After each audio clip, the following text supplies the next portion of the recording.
Bonjour à vous tous. Nous voilà de nouveau avec notre thème bien connu, connais-toi toi-même. Le thème est connu, mais je ne sais pas si nous avons appris un peu à nous connaître davantage. Il y avait jadis un roi qui aimait beaucoup se promener toujours au marché.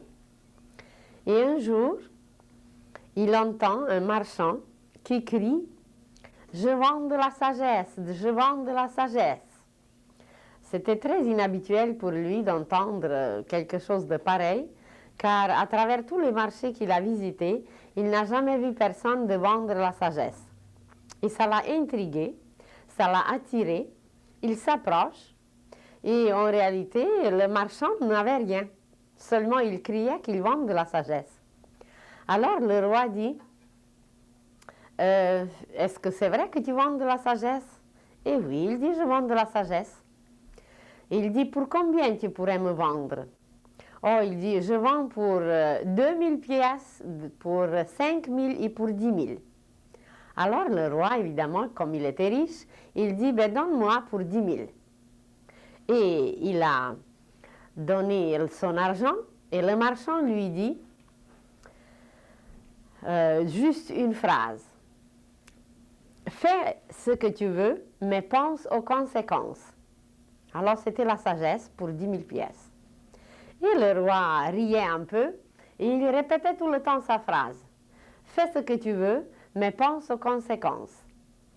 Et le soir, évidemment, il répète de nouveau sa phrase et il se dit, tiens, quel marchand. Il est vraiment sage de vendre la sagesse, il reçoit beaucoup d'argent, mais ça lui paraissait très peu, cette seule phrase. Et le lendemain matin, il s'est préparé pour une réunion avec ses ministres. Et évidemment, il appelle son barbier qui devait le raser. Et il était déjà tout moussé. Tout d'un coup, il se rappelle de la phrase qu'il a achetée hier, de la sagesse. Et il répète la phrase, il dit « Fais ce que tu veux, mais pense aux conséquences. » Et le barbier était en train d'aiguiser le rasoir. Et tout d'un coup, le barbier se met à genoux et il dit « Oh, Majesté, je vous en prie, pardonnez-moi tout. C'est pas moi, c'est les ministres. » Et le roi faisait semblant qu'il était au courant de tout. Et quand il a vu que le barbier s'est comporté comme ça, alors il dit « Raconte-moi tout en détail. » Et le barbier, il suppliait le roi de ne pas le tuer et de ne pas toucher sa famille et qu'il va lui raconter tout. Et alors, le barbier raconte comment les ministres ont préparé un complot et comment ils voulaient payer le barbier pour que le barbier coupe la gorge, tue le roi avec son rasoir. Et le roi s'est aperçu que c'était vrai, le marchand, c'était pas n'importe quel marchand, mais que la sagesse qu'il a achetée hier, que ça lui a sauvé la vie. Et peut-être nous, aujourd'hui, on aurait besoin aussi d'acheter un peu de la sagesse quelque part pour que ça nous sauve la vie. Parce que la terre entière, elle n'a besoin rien d'autre aujourd'hui, seulement une phrase, seulement un tout petit peu de la sagesse pour qu'elle se sauve la vie. Vous allez dire oui, mais rien ne se passe, pourquoi sauver la vie? Vous avez peut-être lu dans les journaux que cette semaine, il y avait une comète qui a frôlé notre atmosphère.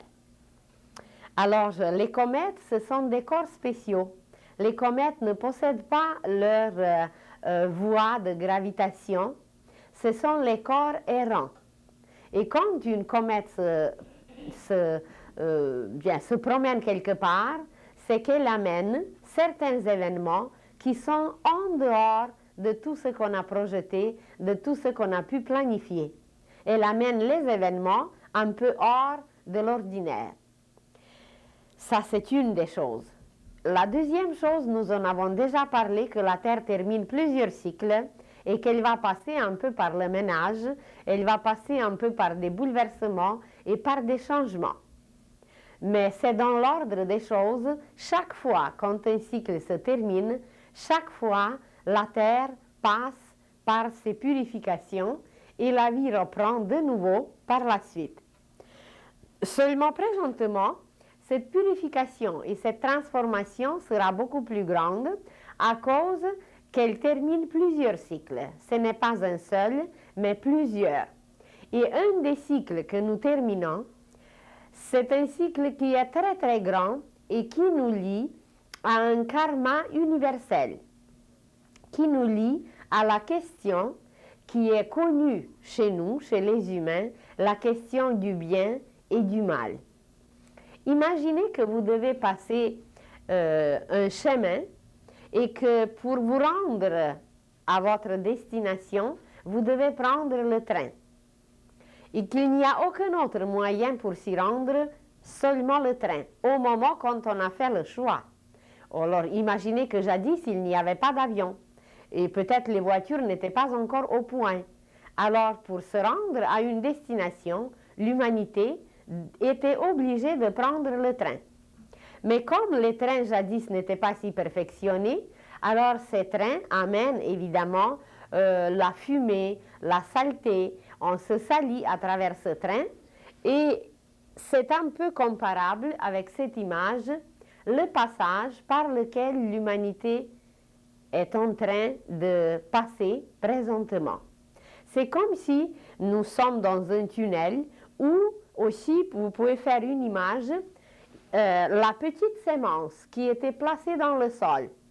Quand elle a été placée, elle a commencé à s'imbiber des forces, des minéraux, de l'humidité, de l'eau et beaucoup d'autres sucres de la terre qu'elle attire.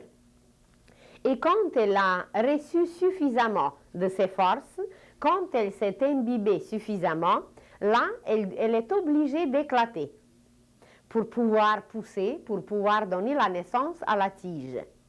Et quand elle a éclaté, à partir de ce moment, nous, on ne sait pas, on ne connaît pas la petite sémence, comment ça se passe en elle.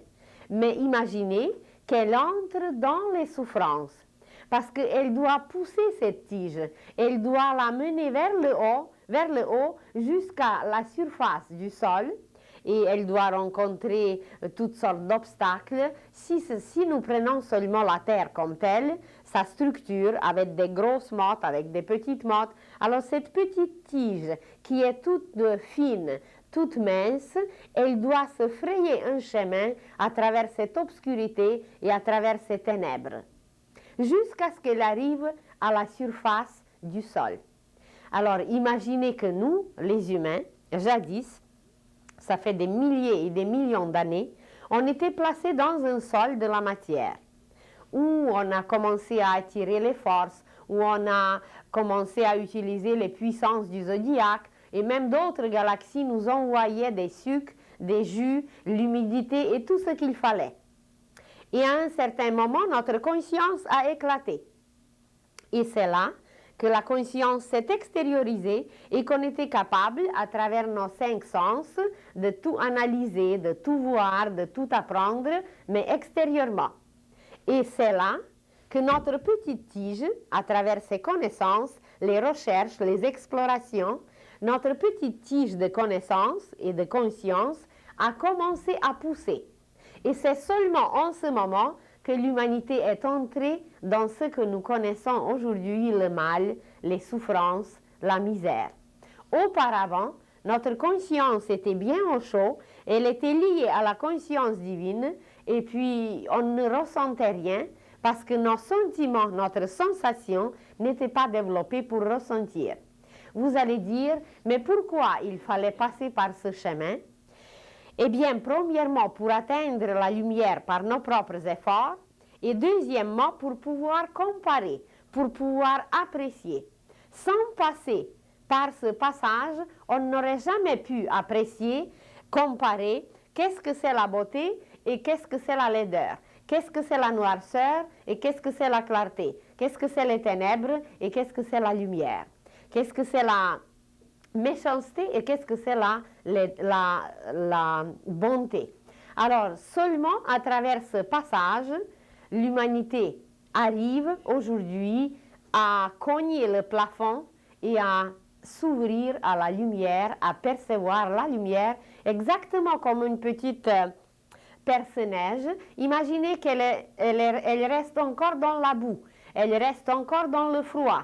Il y a même la neige autour, mais déjà, cette petite fleur fragile, toute belle, toute blanche, toute pure, perce cette humidité, cette noirceur, et elle s'ouvre au soleil. Et nous nous trouvons aujourd'hui dans la situation de perce-neige. Nous perçons notre propre humidité, notre propre noirceur, notre propre froideur, et on commence, l'humanité, la petite partie de l'humanité, ces premières perce-neige commencent à s'ouvrir vers la lumière, vers le soleil, vers une vie complètement nouvelle. Et comment comprendre maintenant ce passage qui était dans notre évolution comme le mal? Comment le comprendre et pourquoi il fallait qu'il soit là? Je vais vous donner une autre image. Imaginez une petite fille qui est en train de paître ses vaches. Et ces vaches sont tout bien, la prairie est belle, mais il y a des voisins. D'un côté et de l'autre côté, il y a des voisins. Et si les vaches s'en vont sur le terrain du voisin, la petite fille envoie son petit chien qui va les ramener là où il faut. Alors, la petite fille, c'est l'âme, c'est celle qui dirige tout. La vache, c'est la personnalité, qui n'est pas toujours obéissante. D'ailleurs, ça fait très peu de temps que nous avons parlé de notre servante, de la personnalité. Évidemment, les vaches nous donnent beaucoup de belles choses, elles sont extraordinaires, mais il faut les ramener là où c'est leur place. Et le petit chien, qui est un ami pour la petite fille, mais qui est un ennemi pour la vache, puisqu'il va la mordre. Alors c'est son ennemi. Mais en réalité, ce petit chien, il fait un service merveilleux parce qu'il met dans l'ordre toutes les choses. Il ne permet pas aux vaches de transgresser la loi. Alors, en réalité, c'est quoi le mal? Le mal, nous le provoquons quand nous exagérons, quand nous abusons, quand nous gaspillons une énergie. Alors, automatiquement, il y a la loi du retour, la loi du choc de retour qui nous apprend comment agir et qu'il ne faut pas transgresser. Le petit enfant qui est tout ignorant, il ne sait pas, il ne connaît pas la loi. Et imaginez qu'il met son petit doigt dans le feu. Mais vous, qui connaissez que ça brûle, si vous mettez aussi votre doigt, ça brûle aussi. Alors, et dans un cas et dans l'autre cas, on connaît ou on ne connaît pas la loi, elle agit pareil. Et ce mal, en réalité, c'est notre propre production. Il existe seulement si nous transgressons une loi. D'ailleurs, on n'a pas besoin d'aller dans la spiritualité, on n'a pas besoin d'aller étudier les lois de la morale cosmique. Nous le voyons autour de nous. Vous voyez un voleur, vous voyez un criminel, vous voyez quelqu'un qui transgresse une loi civile, normale de notre société. Et qu'est-ce qu'on fait avec lui? On dit on le punit. Mais en réalité, la loi est là juste à cause que lui, le voleur, qui est encore un enfant dans sa conscience, il ne sait pas que c'est lui-même qui se punit. Bon, vous imaginez les enfants qui sont en train de jouer à la cour d'une école. Et dans les règles que le professeur, que la maîtresse, que le directeur leur a lues à plusieurs reprises, dans les règles, c'est marqué « Ne pas jeter les pierres parce que vous allez briser des fenêtres ». Et si ça arrive, évidemment, il faut la remplacer, il faut la payer, il faut la ranger. Alors, en sachant la règle, les enfants vont dehors et les enfants jettent les pierres et celui qui l'a jeté, qui a cassé la vitre, eh bien, il se punit lui-même s'il avait l'argent à payer. Mais ce n'est pas en réalité lui-même, c'est ses parents qui doivent payer. Alors, la punition lui revient automatiquement Parce que la règle est ainsi, la loi est ainsi, que c'est nous-mêmes qui nous... C'est pas le directeur qui le punit, c'est pas le professeur qui le punit, il se punit par lui-même. Mais ce que nous ne savons pas, c'est quand nous transgressons une loi et nous ne savons pas que nous la transgressons. Alors depuis des millénaires, depuis l'époque lémurienne, l'humanité a commencé à transgresser la loi. Pourquoi? Parce qu'on nous a permis d'avoir l'accès aux énergies universelles directement. Depuis l'époque lémurienne, nous les utilisons par nos propres moyens. Nous les captons par nos doigts, nous les captons par nos yeux, nous les entendons par nos oreilles. Tout ce qu'on nous enseigne, ce n'est que la loi.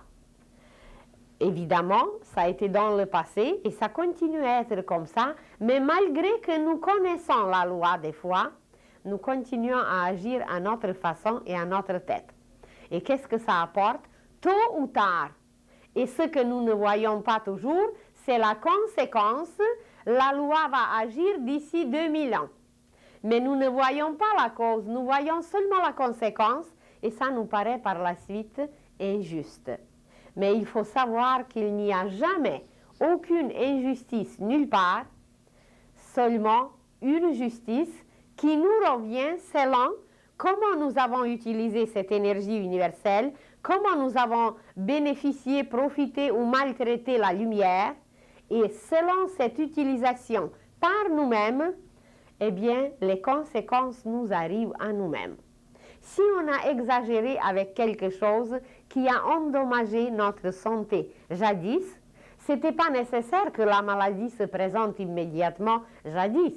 Elle va se présenter dans quelques siècles. Et aujourd'hui, nous voyons seulement la maladie, mais nous ne voyons pas par quoi nous avons transgressé la loi et par quoi nous avons provoqué cet état dans nos cellules.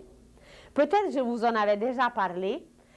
Imaginez qu'aujourd'hui, l'humanité est encore atteinte, l'humanité est encore menacée, par exemple, par les maladies vénériennes. Et imaginez que la cause de ces maladies, elle est dans l'époque lémurienne. Ça fait des millénaires qu'on nous a offert, qu'on nous a donné à utiliser raisonnablement la force de la procréation, ce qu'on dit aujourd'hui la force sexuelle. Et quand on a démesuré jadis, et quand cette dette, vous vous endettez envers une banque, et qu'est-ce que fait la banque? Elle vient demander son argent. Mais imaginez que dans le monde invisible, c'est plein de banques, c'est plein d'énergie, parce que l'or, l'argent, c'est une énergie qui nous permet de fonctionner sur la Terre. Mais il y a une autre énergie qui est la force. Il y a une autre énergie qui est l'intelligence. L'intelligence, c'est aussi une énergie. La force, c'est aussi une énergie. Il y a la force de l'amour. Vous aimez quelqu'un et vous lui promettez d'aller pour lui jusqu'au bout du monde ou d'aller lui décrocher la lune. Mais c'est toute une énergie, cette énergie de l'amour qui vous permet de faire des promesses. Évidemment, on ne les tient pas toujours, mais on est capable de faire ces promesses à cause de cette énergie. Alors, quand on exagère, et surtout quand on abuse de cette énergie, il y a par la suite une restriction, il y a une douane. Exactement comme dans notre monde, dans l'autre monde, dans le monde invisible, c'est pareil. Et on nous demande de donner des comptes. On nous demande de rendre des comptes. Et alors, par une exagération, par des abus et par le gaspillage des énergies différentes, voilà par exemple, seulement en exagérant, en abusant cette énergie de la procréation, ça veut dire au lieu de procréer des beaux enfants, l'homme a utilisé cette énergie pour sa propre sensualité, pour ses propres désirs, pour sa propre jouissance, sans se préoccuper de sa progéniture. Et qu'est-ce que ça a donné par la suite? C'est que dans son propre sang, comme c'est une énergie pour procréer, et quand elle n'est pas bien dirigée, bien utilisée, ça fait un effet contraire, ça fait dégénérer. Au lieu de générer, ça fait dégénérer. Et qu'est-ce que ça fait dégénérer? Ça fait dégénérer immédiatement cette essence qui est indispensable pour la vie, qui est le sang. Et alors aujourd'hui, avec tous nos médicaments, avec tout notre progrès, avec toutes les inventions qu'on a, imaginez-vous qu'on a la difficulté d'exterminer, d'effacer cette dégénérescence du sang à cause des abus immenses qu'on a fait dans le passé. Et je vous dis, quand j'étais étudiante, j'aidais une femme médecin. Et ce que j'ai vu en image comme maladie, mais c'est vraiment inimaginable. Et je me suis dit, qu'est-ce que donc cette humanité a dû faire pour arriver à un état pareil où la chair tombe? La chair tombe en poussière, elle quitte le système osseux et le système osseux reste comme ça, seul et nu, parce que la chair se dégénère. À un tel point qu'elle tombe.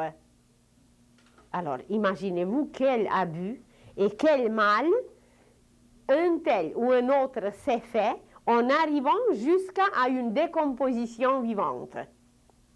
Mais c'est inouï, alors comment on était ignorant et comment on était dans l'obscurité et comment on ne sait pas utiliser les lois de la nature. Nous sommes aujourd'hui au XXe siècle. Nous, au lieu d'observer la nature, on a des appareils, on a des microscopes, on a des merveilles d'ailleurs en nous, d'abord en nous, sans se fier au microscope, on est plein d'appareils les plus perfectionnés. Alors, au lieu d'observer cette belle nature, comment elle agit, comment elle grandit, elle fait pousser des choses, comment elle fait mûrir des choses, alors on ne l'observe pas et au contraire, on introduit en elle des éléments antinaturels, des éléments qui font déranger ses propres lois, par exemple tous les produits chimiques. Par exemple, tout ce par quoi on couvre des arbres, des fruits, des colorants, toutes sortes de choses qui sont antinaturelles, des hormones, etc. Mais ça se répercute sur nous. Nous mangeons les produits de toute cette chimie. Nous les absorbons et ça débalance notre système glandulaire, ça débalance nos chakras et ça débalance l'être au complet, sans aller plus loin dans les produits anticonceptionnels. Ça, c'est tout un thème qu'il faudrait élucider et éclairer parce qu'on se détruit et c'est ça du mal.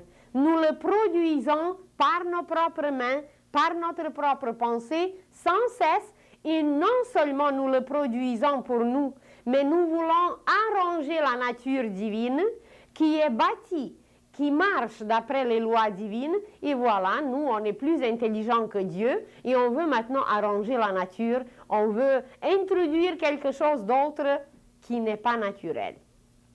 Donc, nous continuons à provoquer et à produire le mal, et que voilà, les conséquences, c'est qui les reçoit? Évidemment, c'est nous-mêmes. Et on peut se bien plaindre après, et on peut bien pleurer après, mais la conséquence va être là, la loi va agir pareil. Et ceux qui se libèrent de la loi du karma, ceux qui se libèrent de leur propre mal, eh bien, ils vont supporter le même mal qui est pour quelqu'un catastrophique et tragique, le même mal, ils vont le supporter très bien. Et d'ailleurs, si on avait plus de temps, on aurait pu s'arrêter beaucoup plus en détail comment ça marche, parce que ça dépend beaucoup de ce que nous, on appelle le point de vue. Mais le point de vue, c'est un résultat de nos expériences, de notre travail et de nos épreuves. Et celui qui a passé par beaucoup d'épreuves, celui qui a passé par beaucoup d'expériences et qui a compris qu'il faut s'ajuster avec des lois divines, il lui arrive quelque chose de désagréable, il lui arrive quelque chose de troublant. Alors il va se dire, puisque c'est ainsi, eh bien peut-être c'est la même chose comme dans la nature. Dans la nature, il y a des orages, il y a des tempêtes incroyables, et la nature les passe tout bien. Et si l'arbre est assez flexible, il ne va pas se casser, tandis si on est rigide envers tout ce qui se passe autour, eh bien, on sera broyé et on sera cassé. Alors, celui qui sait observer, celui qui se dit, bien, il arrive une catastrophe, il arrive quelque chose, mais c'est l'orage de la vie. Et à travers cet orage, je vais bien passer et je vais essayer de me préparer mieux pour les orages futurs. Parce que pour l'instant, jusqu'à ce que nous passons par la loi de la dualité, tout ce passage dont je vous parle, tout ce train par lequel nous passons maintenant, ça s'appelle la loi de la dualité. Ça veut dire qu'il y a des alternances, qu'il y a des oppositions et qu'il y a des contraires. Et pendant ce passage, qui est un passage dans notre évolution, alors nous passons par la loi de la dualité. Ça veut dire qu'il y aura toujours du noir et du blanc. Il y aura toujours l'obscurité et la lumière. Il y aura toujours le mal et le bien. Mais c'est à nous de s'ajuster avec le bien, et là, le mal n'a plus emprise sur nous. Et vous prenez par exemple quelqu'un, il lui arrive une séparation. Il a perdu sa femme. Et pour lui, c'est une catastrophe. C'est quelque chose qu'il ne peut pas supporter. Mais pour elle, c'est la même chose. Mais elle se sent libérée. Libérée, et non seulement ça, elle a déjà quelqu'un d'autre, elle est même heureuse. Et celui qui l'a perdu, pour lui, c'est une catastrophe, c'est une tragédie, mais celui qui l'a trouvé, eh bien, c'est un bonheur. Mais comment se fait-il que le même fait, la même séparation, elle est pour un une catastrophe et pour l'autre quelque chose de merveilleux? C'est qu'il n'a pas trouvé encore sa liberté. Il ne sait pas apprécier la liberté. Il ne sait pas qu'est-ce que c'est la libération. Vous perdez votre porte-monnaie. Bon, pour vous, c'est une catastrophe, surtout si vous avez eu un paquet dedans, un paquet d'argent. Mais celui qui va la trouver, eh bien, c'est son bien. Mais c'est le même argent. Comment se fait-il que le même argent, pour quelqu'un, c'est du mal, et pour quelqu'un d'autre, c'est du bien? Mais ça dépend du point de vue, comment nous les regardons. Il y a une pièce de théâtre, un roman, qui était donné comme une pièce de théâtre d'un écrivain russe qui s'appelle Dostoïevski. Et dans cette pièce de théâtre, il y avait un homme très riche qui devait recevoir une fortune. Et il avait beaucoup de membres de la famille qui s'attendaient qu'il va distribuer cette fortune à tout le monde. Et la fortune était immense, c'était des millions, et tout le monde s'attendait qu'il va recevoir de celui qui était le seul héritier, qu'il va recevoir quelque chose. Et lui, ça l'agaçait. Il disait, mais ils sont tous riches. Et pourquoi ils sont presque malades en s'attendant à cet argent? Et la situation, comme dans une bonne pièce de théâtre, elle était telle que tout d'un coup, ils étaient tous ensemble et on a lui livré cet argent. On lui livre cet argent devant tout le monde. Et là, c'était presque la hystérie. Il y avait ses cousines, il y avait des membres de la famille qui avaient la difficulté de se retenir parce que la fortune était là et puis ça les rendait malades. Et celui, le jeune homme qui était l'héritier, il regarde tout tranquillement le foyer, le feu, un bon feu qui brûlait devant tout le monde, et il prend la valise, il l'ouvre et il verse tous ces millions dans le feu, avec une tranquillité et avec une paix extraordinaire. Et puis, alors, c'était le malheur. C'était le malheur pour toute la famille, sauf lui qui était l'héritier de ces millions. Mais comment ça marche alors? Comment est notre point de vue et quelle sorte d'opinion nous avons que ceux qui ne sont pas les héritiers, que ça les rend malades et fous, et celui qui est l'héritier, il est capable de se libérer parce qu'en réalité, personne ne mourait de faim. C'était des riches, c'était la bourgeoisie russe. Alors personne, tout le monde a pu être aussi bien après la fortune qu'avant la fortune. mais c'est notre mentalité qui nous rend malades. C'est notre mentalité qui nous rend fous et c'est notre mentalité qui nous amène vers le mal. Parce que c'est elle, c'est son point de vue qui crée le mal. Alors, ça, c'est les pièces de théâtre. Mais la façon de voir les choses, nous la trouvons partout. Il y avait Jésus qui se promenait avec ses disciples. Et les disciples, tout d'un coup, ils voient un chien en décomposition. Et il était tout dédaigné, c'était quelque chose de mauvais, c'était quelque chose de laid. Et la laideur et tout ce qui est mauvais, c'est le mal. Et alors, il exprime leur pensée que quelle laideur, quel chien en décomposition. Et Jésus dit, oh, mais regardez quelle belle dent il a. Alors, à travers cette décomposition, qui est un courant de vie, c'est un courant descendant de la vie. Alors, il connaissait que ce courant existe, que la chair de laquelle l'âme se retire, l'âme retire son courant. Elle va subir ce courant descendant et elle va se décomposer. Mais ce qu'il trouvait, il trouvait la beauté à travers ce courant de la décomposition, à travers ce courant descendant, il a trouvé quelque chose de beau. Il a trouvé la beauté. Et la beauté, c'est du bien. C'est du bien, la beauté. Et si nous regardons aujourd'hui autour de nous, bien, il y en a la laideur, évidemment, il y en a beaucoup. Mais il faut s'arrêter sur la beauté. Et la beauté va nous permettre de transformer la laideur qui existe et de la rendre belle, de la rendre bonne. Et de cette façon, petit à petit, le mal disparaîtra. Mais il disparaîtra seulement si notre façon de regarder change et si notre harmonisation avec les lois cosmiques s'installe. Ça veut dire que nous nous éloignons du gaspillage, des abus, des mauvaises utilisations, des extrêmes, et que voilà, on s'ajuste avec les lois universelles. Mais on n'a pas besoin non plus d'aller voir sur d'autres planètes. Vous prenez seulement un ivrogne. Vous prenez un ivrogne qui commence par prendre un verre. Un verre, bon, c'est très bien. C'est même un médicament. Un petit verre d'alcool, c'est extraordinaire comment il peut nous purifier. Mais un petit verre vraiment, une dose homéopathique, qui peut bien arranger des choses en nous.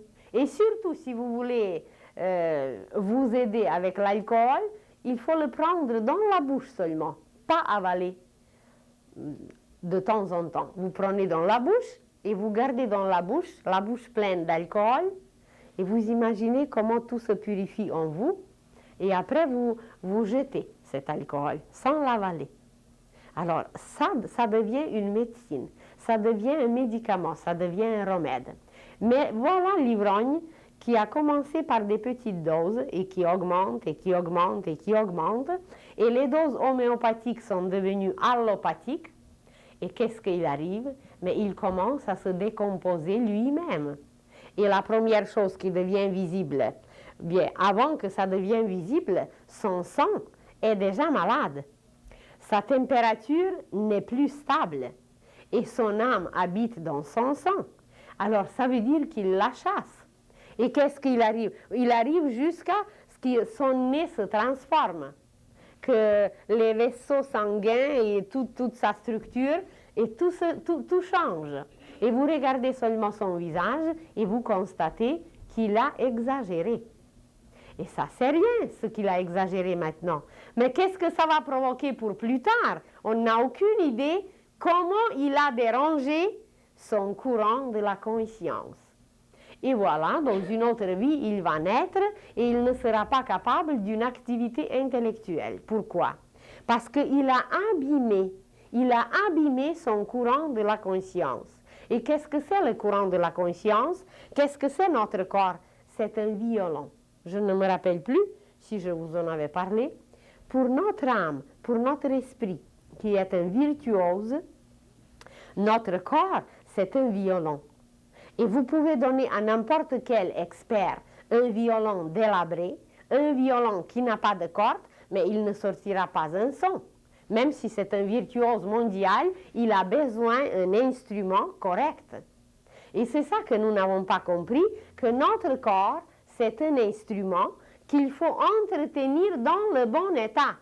Et si nous ne l'entretenons pas, nous lui faisons du mal, nous nous faisons du mal, et évidemment, c'est notre âme qui subit les conséquences, parce que c'est elle qui ne peut pas transmettre, exprimer, manifester toute la connaissance divine qu'elle possède. On aurait pu être des génies, nous, si on n'avait pas trop transgressé, et si notre corps, qui est un instrument de musique, s'il était correct. Mais notre conscience ne fonctionne pas, on est conscient presque de rien. C'est que les cordes, les touches, les ajustements, il y a quelque chose qui ne marche pas parce qu'on a trop exagéré. Si vous tirez trop votre corde, qu'est-ce qui va arriver? Elle va se casser. Et que voilà, il y a des courants, il y a des réseaux qui sont complètement hors d'usage. On en a d'ailleurs parlé combien de fois? On a parlé qu'on a des merveilles en nous. On a parlé des chakras, on a parlé du corps astral, on a parlé de la clairvoyance, on a parlé de beaucoup de choses, juste ici devant vous. Vous voyez des chakras, des splendeurs, des fleurs qui sont en nous. C'est des centrales énergétiques. Chacune de ces fleurs, c'est toute une centrale, ça nous lie aux univers, ça nous lie aux galaxies, ça nous lie aux constellations. C'est des merveilles que nous avons seulement tout au long de notre colonne vertébrale, sans parler des doigts, sans parler des pieds, sans parler des yeux, sans parler d'autres merveilles. Alors, nous ne les utilisons pas. Pourquoi? Parce qu'à cause du gaspillage, à cause de tout ce qu'on a fait mal dans le passé, qu'on a exagéré, abusé, évidemment, certains appareils sont hors d'usage. Et quel est le premier appareil à mettre en bon fonctionnement? Eh bien, c'est notre cerveau. C'est le cerveau qui capte la pensée, c'est le cerveau qui nous lie à l'âme, qui nous lie au monde divin. C'est au niveau de la pensée que l'humanité doit changer. Parce que quand elle va changer son point de vue, quand elle va changer sa mentalité, tout au monde va changer. Parce que par la pensée, nous sommes capables de changer le monde entier. Et quand on va se décider pour cela, on va accomplir des merveilles et l'humanité va devenir géniale. Et c'est ce qui va se produire. Peut-être on a déjà mentionné que nous sommes les représentants de la 5e race, qui n'est pas une race de couleur, qui n'est pas une race comme nous connaissons sur la Terre.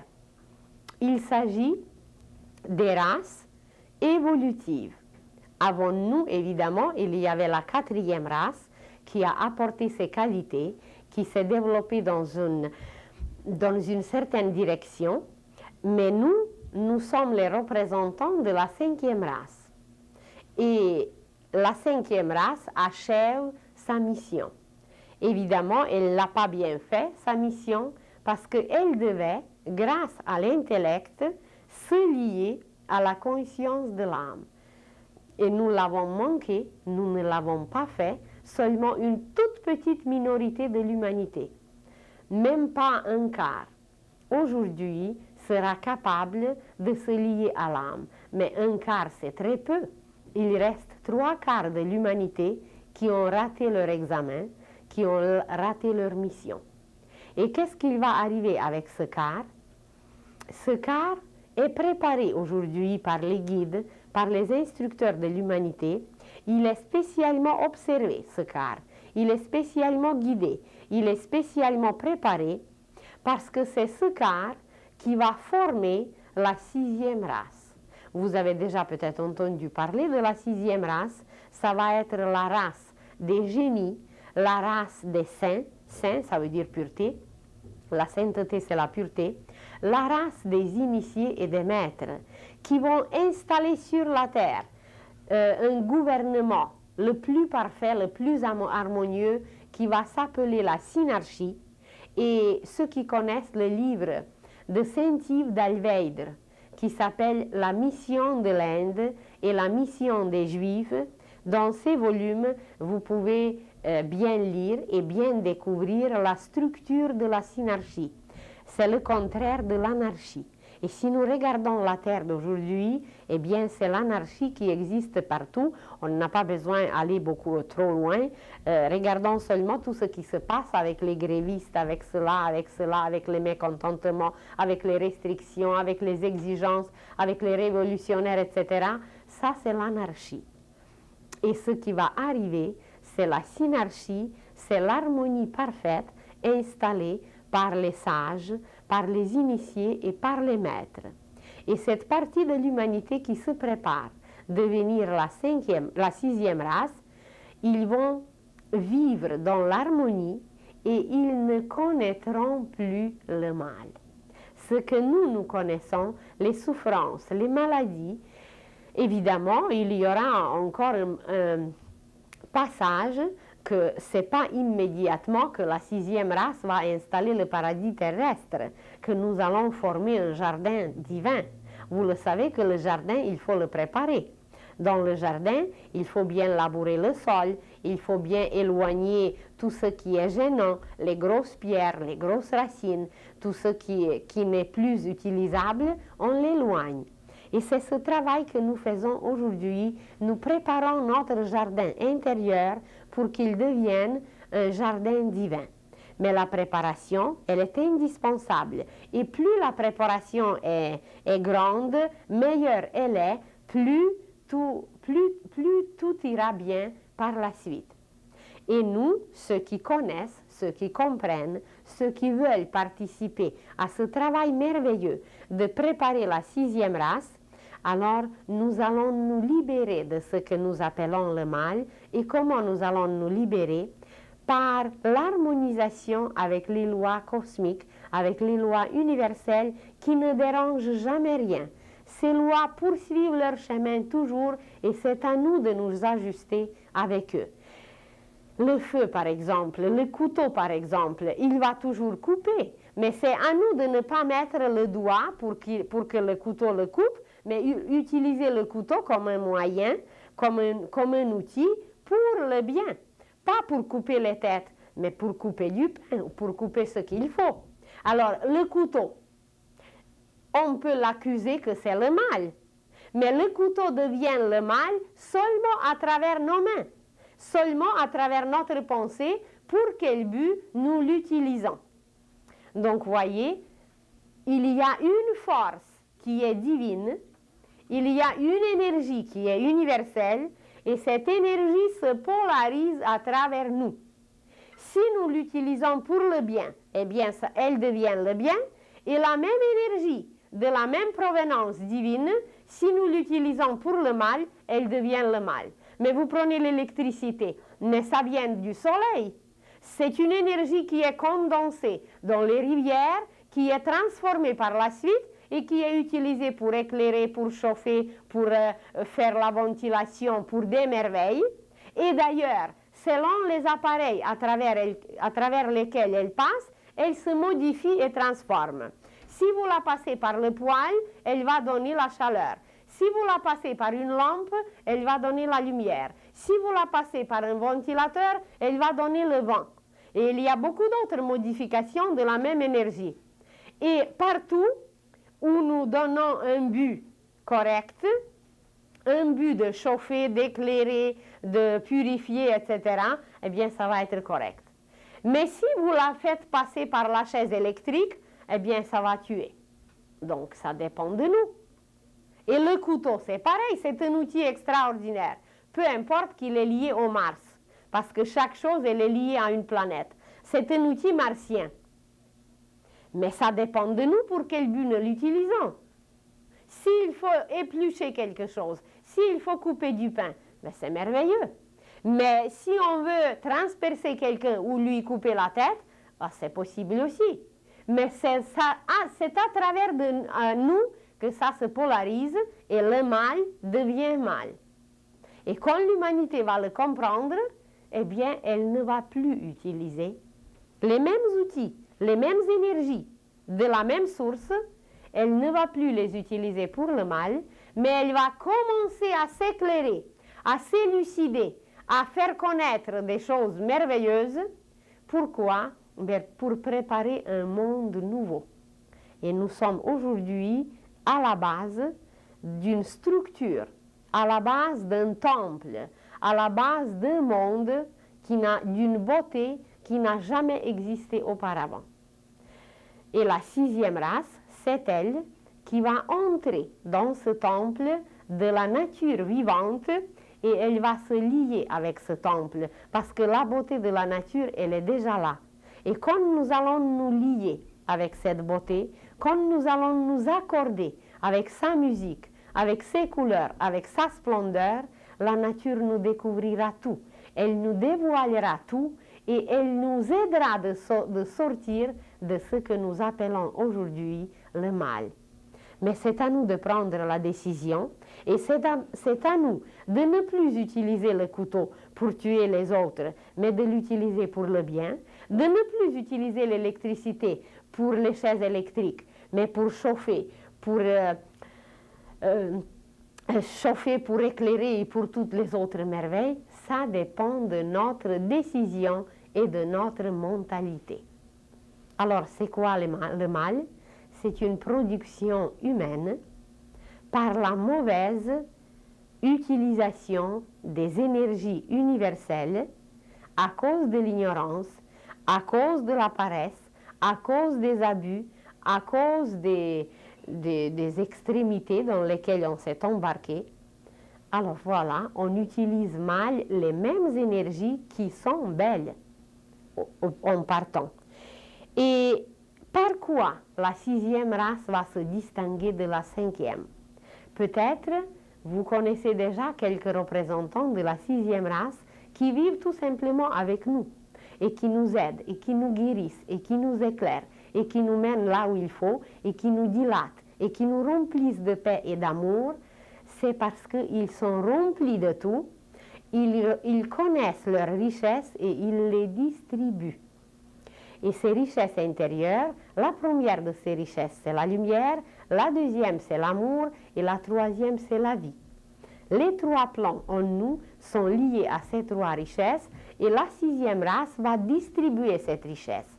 Et vous voyez devant vous un symbole, une image symbolique, qui représente la loi du service.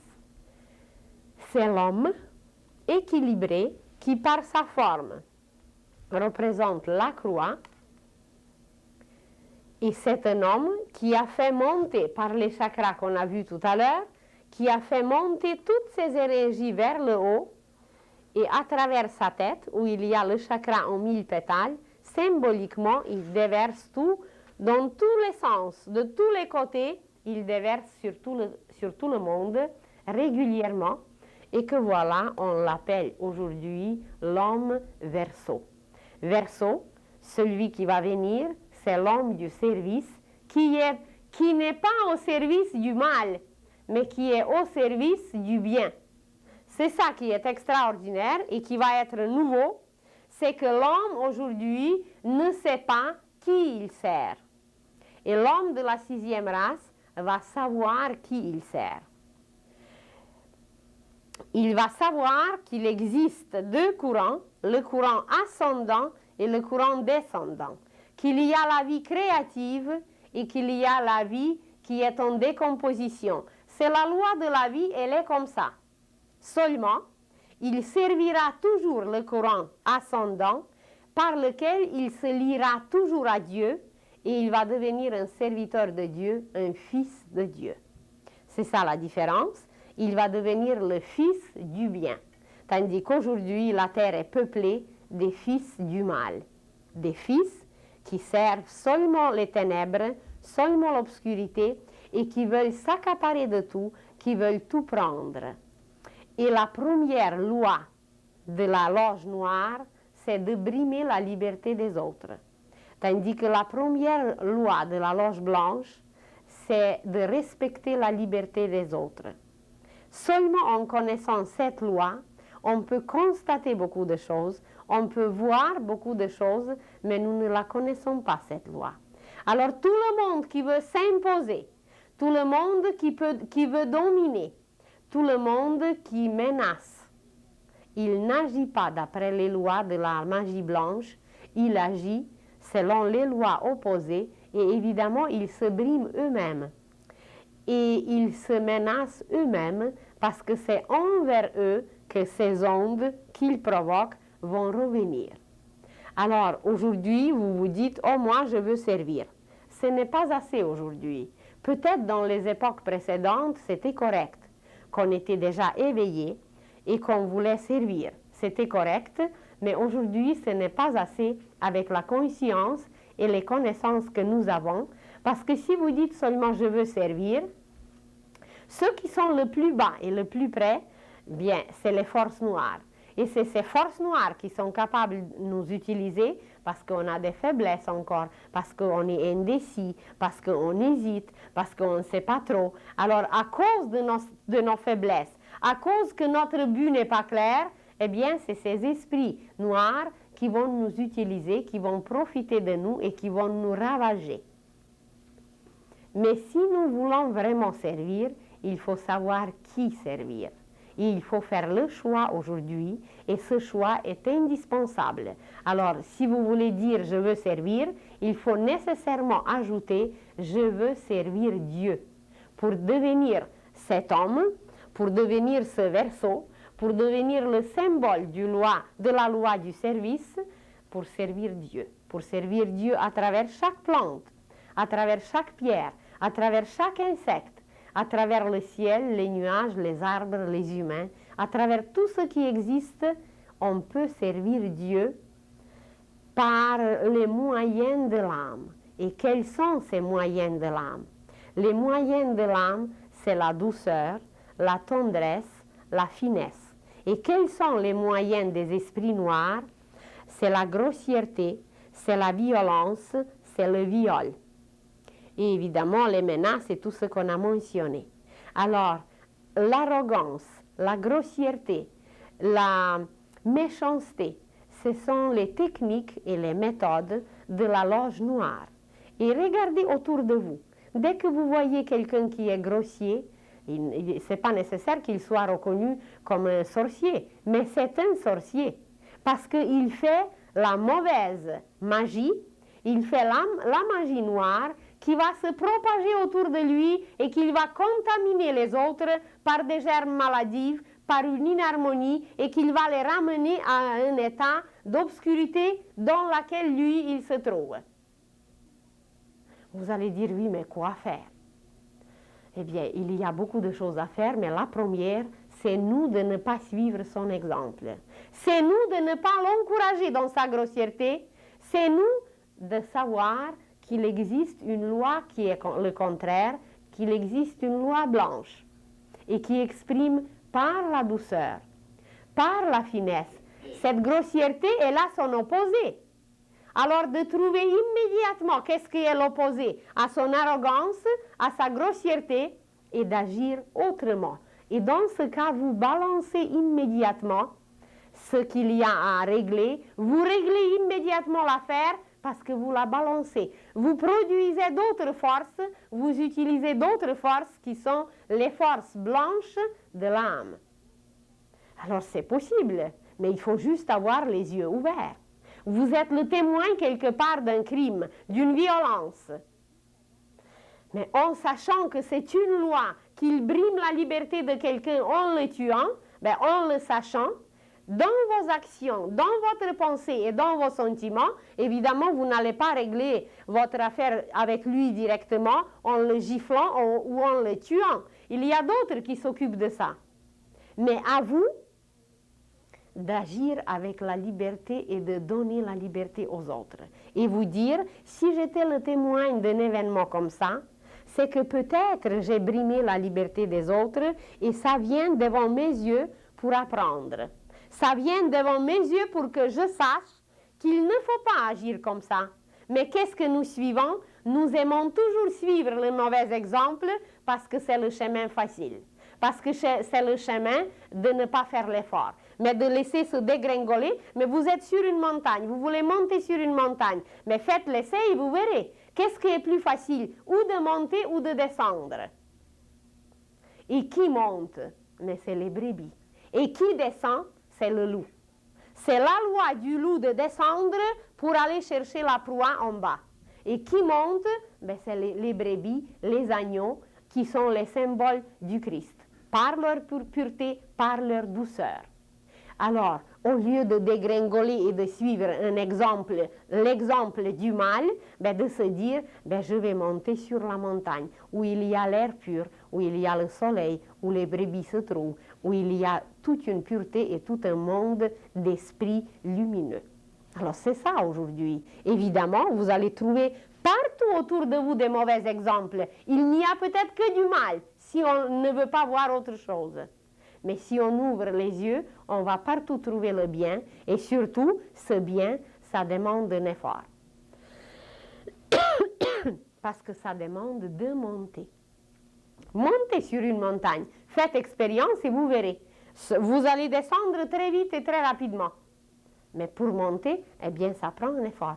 Et aujourd'hui, pour cette petite partie de l'humanité qui va apporter le bien sur la terre, qui va installer le bien sur la terre pour l'éternité, eh bien, il faut qu'elle monte. Il faut qu'elle mette un petit effort qui lui apportera, qui va la purifier, parce que c'est toute une respiration qu'il faut pour monter, et que voilà, elle va installer les merveilles sur la terre. Elle va installer un jardin qui produira des merveilles sans interruption à l'éternité. Alors, vers quoi se dirige l'humanité aujourd'hui? Vers une vie complètement nouvelle où nous ne connaîtrons plus ce qu'on appelle le mal. Parce que nous allons nous accorder avec les lois universelles et nous allons utiliser les mêmes moyens, les mêmes couteaux, les mêmes outils, mais avec un but divin, avec un but aidé, avec un but distribué, avec un but d'éclairer. Donc tout dépend de nous et tout dépend de notre choix. Alors, l'avenir de l'humanité, il est glorieux, il est miraculeux, il est vraiment grandiose. Et c'est à nous d'y participer ou de se dire, oh bien moi je veux dégringoler. Alors évidemment tout le monde est libre. Mais ça serait beaucoup plus avantageux pour nous de vouloir bien monter et de rester dans la lumière pour l'éternité.